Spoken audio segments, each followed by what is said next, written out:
मैं बलवंत सिंह यादव, अध्यापक, Gandhi inter college Kuba, Mahnajpur, Azamgarh. Online कक्षा में हिंदी विषय, जिसमें हिंदी वाक्यों का संस्कृत में अनुवाद, ये प्रकरण चल रहा है। और अनुवाद की इस प्रक्रिया में हमने आपको लकार के माध्यम से, कारक और विभक्ति के माध्यम से अनुवाद करना बताया। आज हम आपको अनुवाद में प्रयुक्त होने वाले प्रत्ययों के माध्यम से अनुवाद बताएंगे। आइए देखते हैं अनुवाद में प्रत्ययों का प्रयोग। सबसे पहले समझना यह है कि प्रत्यय कहते किसको हैं, तब हम प्रयोग करेंगे। प्रत्यय की परिभाषा है प्रतीयते विधीयते अनेन इति प्रत्यय। प्रत्यय वे शब्दांश हैं जो धातुओं और शब्दों के बाद में जोड़े जाते हैं। याद रखिएगा, प्रत्यय शब्द नहीं होते, प्रत्यय शब्दांश होते हैं, किसी शब्द के अंश होते हैं। तो यहाँ पे आपको बताया गया कि प्रत्ययों का विधान होता है और अनुवाद की प्रक्रिया में बहुत ही महत्वपूर्ण है। पहले हम देख रहे हैं कि पूर्वकालिक क्रिया बनाने के लिए त्वा और लेप प्रत्यांत रूपों का प्रयोग। वाक्य कई तरह के मिलेंगे आपको हिंदी में। एक ऐसा वाक्य मिलेगा जिसमें एक कर्ता और एक क्रिया होगी, जैसे मोहन जाता है, सोहन खाता है, सीता पढ़ती है, तो एक कर्ता है और एक क्रिया। लेकिन कभी कभी ऐसे वाक्य मिलेंगे आपको जिसमें एक ही कर्ता होगा और दो क्रिया मिलेगी। जब किसी वाक्य में एक कर्ता दो क्रिया कर रहा होता है तो ऐसे समय इन प्रत्ययों की आवश्यकता होती है। देखिए, जब वाक्य मिले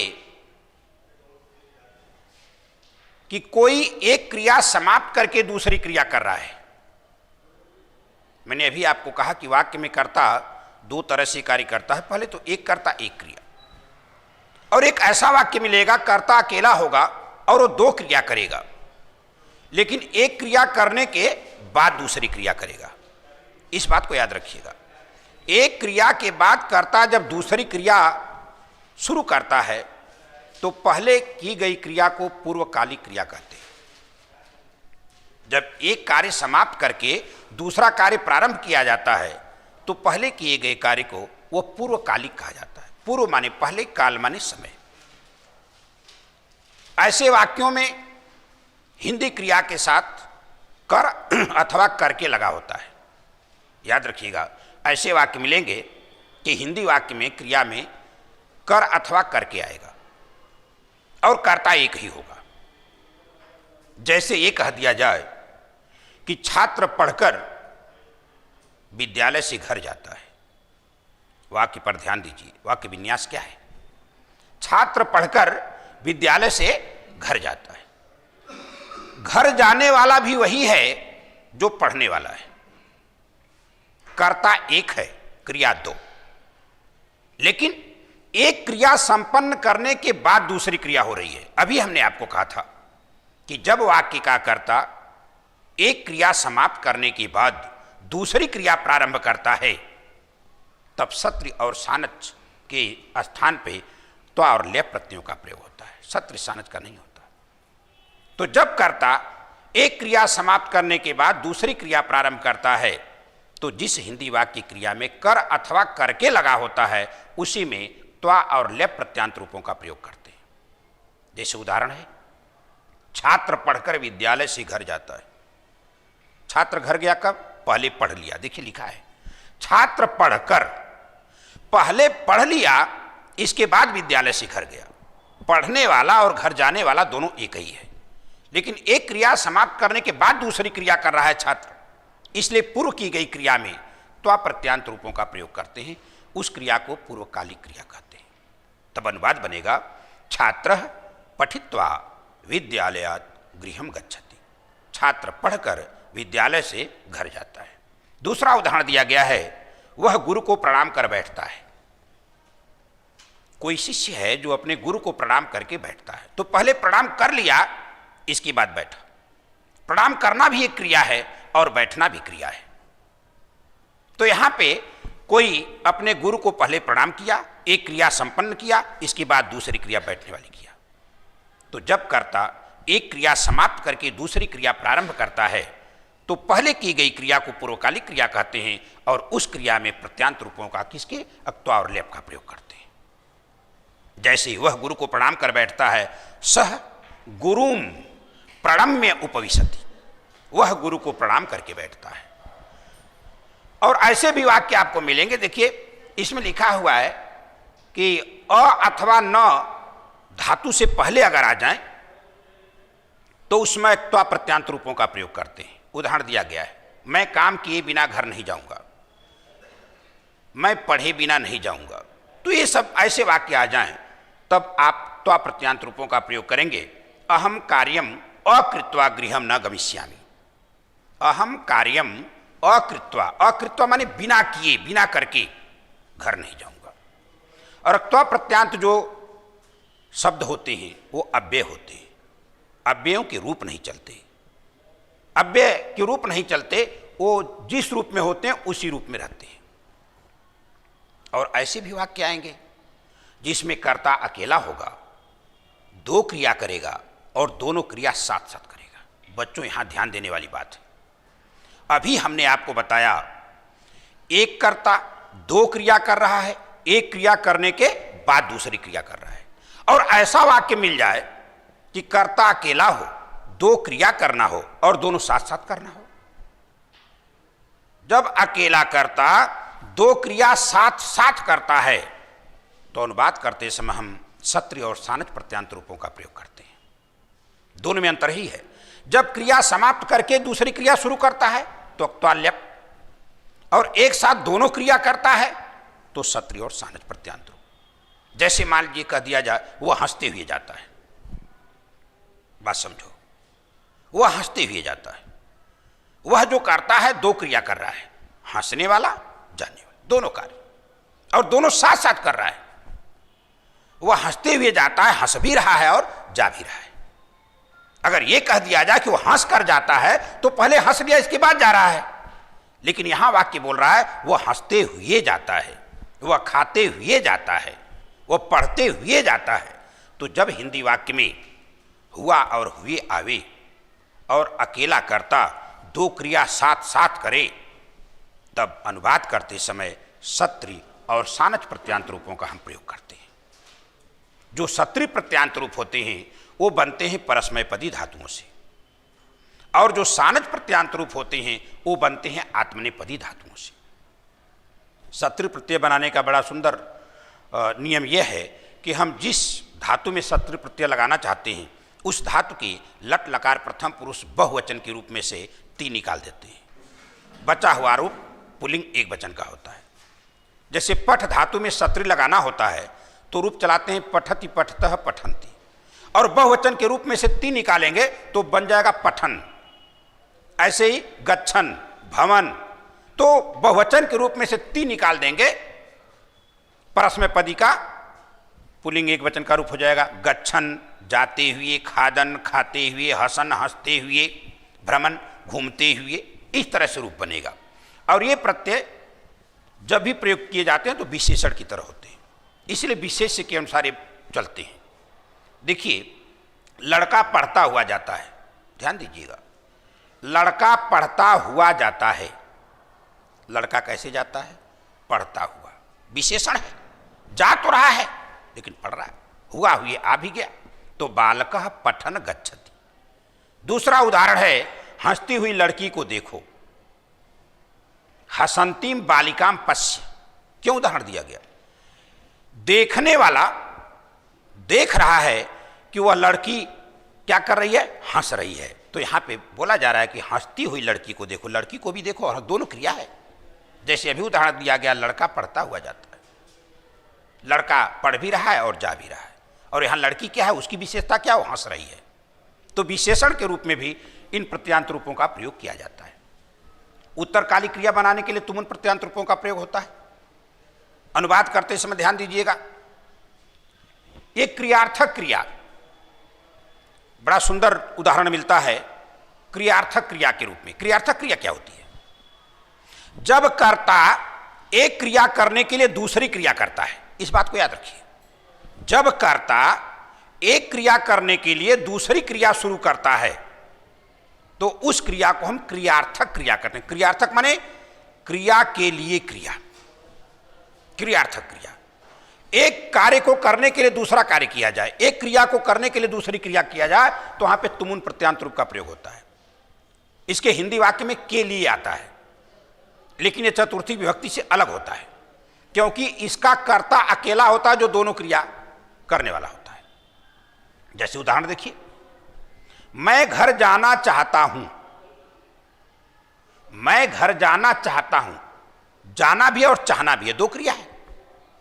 तो एक क्रिया दूसरे क्रिया के लिए है, चाहना किस लिए है? जाने के लिए। देखिए, अहम गृहम गंतुम इच्छामि, मैं घर जाना चाहता हूं। दूसरा उदाहरण है, वह पढ़ने के लिए स्कूल जाता है। केवल भाव को समझिए, उदाहरण मिलते रहेंगे आपको, नियम समझ लीजिए। वह पढ़ने के लिए स्कूल जाता है। स्कूल क्यों जाता है? पढ़ने के लिए। नियम समझ में आ गया?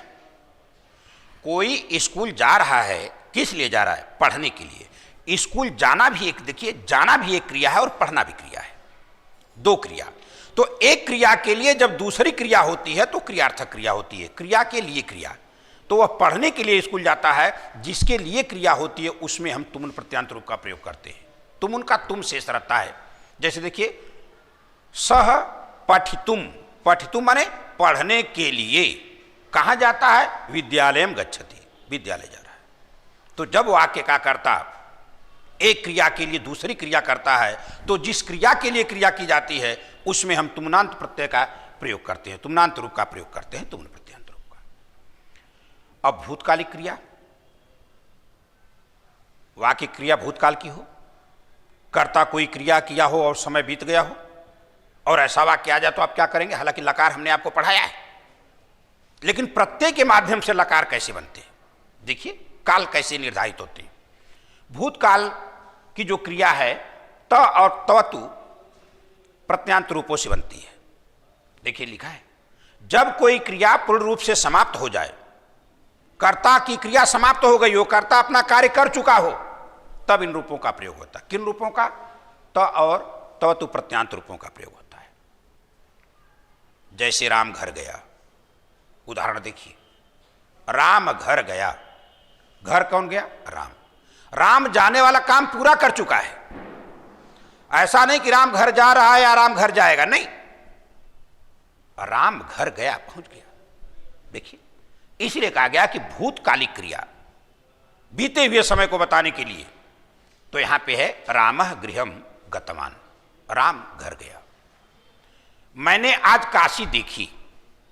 काशी जो नगरी है, जो शहर है, वक्ता कह रहा है कि मैंने देखी। वो देख चुका है, ये नहीं कि देखेगा या देख रहा है, नहीं, देख चुका है। तो मया अद्य काशी दृष्टा, अक्ता प्रत्यय कर्मवाच्य के वाक्यों में प्रयोग होता है। और नोट में हमने देखिए दिया है कि इन प्रत्ययों से बने शब्द विशेषण की तरह प्रयुक्त होते हैं, अतः उनकी लिंग, वचन तथा विभक्ति इनके विशेषों के अनुसार प्रयुक्त होते हैं। आप देख सकते हैं, वह गया सह गतः, वह गई सा गता। तो गता और गता आप अंतर क्रिया का समझ लीजिए। अनुवाद में उपसर्गों का प्रयोग करना है। उपसर्ग होते क्या है? परिभाषा दी गई है। उपसर्गेण धात्वर्थो बलाद अन्यत्र नियते, संहार विहार परिहार आहारवत। उपसर्ग वे शब्दांश हैं जो धातुओं के अर्थ को जबरी बदल देते हैं। उपसर्गेण धातु अर्थो बलाद अन्यत्र नियते। उपसर्ग वे शब्दांश हैं जो धातु के अर्थ को जबरन बदल देते हैं। ये शब्द नहीं होते, शब्दांश होते हैं, याद रखिएगा। जैसे संस्कृत शब्द है तो उसमें सम उपसर्ग है, प्रहार शब्द है उसमें प्र उपसर्ग है। तो शब्द का अंश है, इसलिए इसको हम शब्दांश कहते हैं। शब्द और शब्दांश का अंतर समझिए। किसी शब्द का एक अंश शब्दांश कहलाता है। जैसे अनुवाद आप देख रहे हैं, उसमें अनु उपसर्ग है। तो उपसर्ग वे शब्दांश हैं जो धातुओं से पहले प्रयुक्त होकर के उसके अर्थ को बदल देते हैं। जैसे हरि धातु में घय प्रत्यय लगाने पर हार बनता है, आ लगाएंगे उपसर्ग तो आहार बनेगा, वी लगाएंगे तो विहार बनेगा, सम लगाएंगे संहार बनेगा, प्र लगाएंगे प्रहार बनेगा। धातु का अर्थ बदलता जा रहा है, वाक्य में प्रयुक्त होते हैं। क्योंकि कभी कभी ऐसे वाक्य आते हैं कि उनका अनुवाद करते समय उपसर्गों की आवश्यकता पड़ती है। जैसे यहां देख लीजिए, लक्ष्मण राम के पीछे गए। किसके पीछे? राम के। तो लक्ष्मण रामम अन्वगच्छत, देखिए लिखा है अन्वगच्छत। लंग लकार में जब अनु उपसर्ग लगाया जाता है तो अन्न हो जाता है, अन्वगच्छत। लक्ष्मण रामम अन्वगच्छत, अनु माने पीछे पीछे, अगच्छत गए, पास्ट टेंस हो गया भूतकाल। गंगा हिमालय से निकलती है। गंगा कहां से निकलती है? देखो उदाहरण, हिमालय से निकलती है। गंगा हिमालय से जाती नहीं, निकलती है, निकल कर जाती है। निरुपसर्ग लग गया। गंगा हिमालयात निर्गच्छति, गंगा हिमालय से निकलती है। इस तरह से जब हम उपसर्गों का प्रयोग करते, बिना उपसर्ग के अनुवाद सुंदर नहीं बन पाते। कभी कभी ऐसे वाक्य आ जाते हैं कि आप अनुवाद नहीं बना पाएंगे उपसर्गों के ज्ञान के बिना। संस्कृत में 22 उपसर्ग होते हैं। विशेषण का प्रयोग हमने शुरू में ही संक्षेप में बताया था कि विशेषण वे शब्द होते हैं जो विशेषता बतलाते हैं, और विशेष वे शब्द होते हैं जिनकी विशेषता बतलाई जाती है। और विशेषण विकारी होते हैं। कभी कभी परीक्षा में पूछता है विशेषण कैसे होते हैं? विशेषण विकारी होते हैं। विकारी माने उनमें परिवर्तन होता है। और अव्यय कैसे होते हैं? अविकारी होते हैं, उनमें परिवर्तन नहीं होता है। यहां विकारी हैं, इनमें परिवर्तन होता है। विशेष के लिंग विभक्ति और वचन से प्रभावित होते हैं। विशेष जिस लिंग का होगा, जिस वचन का होगा, जिस विभक्ति का होगा, विशेषण भी वैसे बन जाएंगे, वैसे ही बन जाएंगे। जैसे हिंदी में तो लिख दिया गया सुंदर लड़का, सुंदर लड़की, कोई परिवर्तन नहीं दिखाई दे रहा है। आप समझ रहे हैं मैं क्या कह रहा हूं? सुंदर लड़का। और दूसरा उदाहरण दे रहा हूं, सुंदर लड़की। सुंदर दोनों में समान है। लड़का लड़की लिंग बदल रहा है ना, लड़का पुल्लिंग है, लड़की स्त्रीलिंग है। तो लिंग हिंदी में देखो प्रभावित नहीं करा, क्यों? संस्कृत में प्रभावित कर रहा है। हिंदी में तो 2 ही लिंग हैं, नपुंसक है ही नहीं। लेकिन जब आप अनुवाद करेंगे संस्कृत में क्या होगा? अंतर हो जाएगा। हिंदी में सुंदर बालक है, सुंदर लड़की है, यहां पर सुंदर बालक है, सुंदरी बालिका। देखो बालिका के अनुसार स्त्रीलिंग के कारण सुंदर सुंदरी बन गया। तो इसलिए हमने कहा कि विशेषण अपने विशेष्य के लिंग वचन और विभक्ति के अनुसार बदलते रहते हैं। वे निर्बल पुरुषों की रक्षा करते हैं। पुरुष कैसे हैं? निर्बल हैं। ध्यान दीजिए, यह विशेषण है, निर्बल, अशक्त हैं, कमजोर हैं। तो लिखा है वे निर्बल पुरुषों की रक्षा करते हैं। ते निर्बलान पुरुषान रक्षन्ति, वे निर्बल पुरुषों की रक्षा करते हैं। निर्बलान है, क्यों निर्बल नहीं लिखा गया?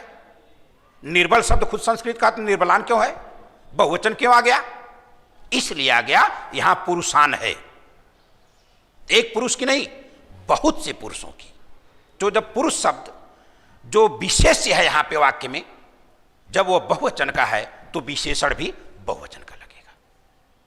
दूसरा उदाहरण देखिए, मैं गर्म जल से मुंह धोता हूं। जल कैसा है? गर्म है। यही जल की विशेषता है। और जो गर्म शब्द है वह विशेषण है। जल शब्द विशेष्य है, क्योंकि जल की विशेषता है कि वह गर्म है, ठंडा नहीं। तो विशेषण शब्द हमेशा अपने विशेष्य के लिंग वचन और विभक्ति से बदलते रहते हैं। मैं गर्म जल से मुंह धोता हूं, हो जाएगा अहम उषणेन। देखो उषणेन क्यों हो गया भाई? इसलिए हो गया कि जल विशेष्य है और जल यहां पे करण कारक तृतीया विभक्ति में प्रयुक्त हुआ है। जब जल तृतीया विभक्ति में प्रयुक्त हुआ है तो इसीलिए जो गर्म है वो भी तृतीया विभक्ति में बदल गया। जल षष्ठी में होता तो जो उष्ण गर्म है वो भी षष्ठी में होता। विशेष जिस वचन में होगा वह विशेषण भी उसी में चला जाएगा, जिस विभक्ति में होगा उसी में चला जाएगा। तो अहम उष्णेन जलेन मुखम प्रक्षालयामि। मैंने आपको अनुवाद बनाते समय ये पूरी बातें बताई कि अनुवाद आप बनाइए। सबसे पहले कर्ता को देखिए, क्रिया को देखिए, कर्म को देखिए, विशेषण विशेष्य को देखिए, कर्ता के पुरुष वचन को देखिए, और लकार। लकार किसका होता है? क्रिया का। क्रिया का लकार, क्रिया का टेंस। क्योंकि कर्ता कोई भी कार्य करता है, याद रखिएगा, कर्ता कोई भी क्रिया करेगा, कोई भी क्रिया किसी न किसी समय में संपन्न होती है और वही समय लकार होता है, उसका काल होता है। तो इस तरह से लकार के माध्यम से, विभक्ति कारक के माध्यम से और प्रत्ययों के माध्यम, सबका उपयोग होगा। ये नहीं कि किसी एक के माध्यम से आप अनुवाद बना लेंगे, ऐसा नहीं है। अनुवाद में सबका प्रयोग होगा, व्याकरण के हर नियम का प्रयोग होगा। मुझे उम्मीद है कि मेरा पढ़ाया हुआ आज आपको समझ में आया होगा। धन्यवाद।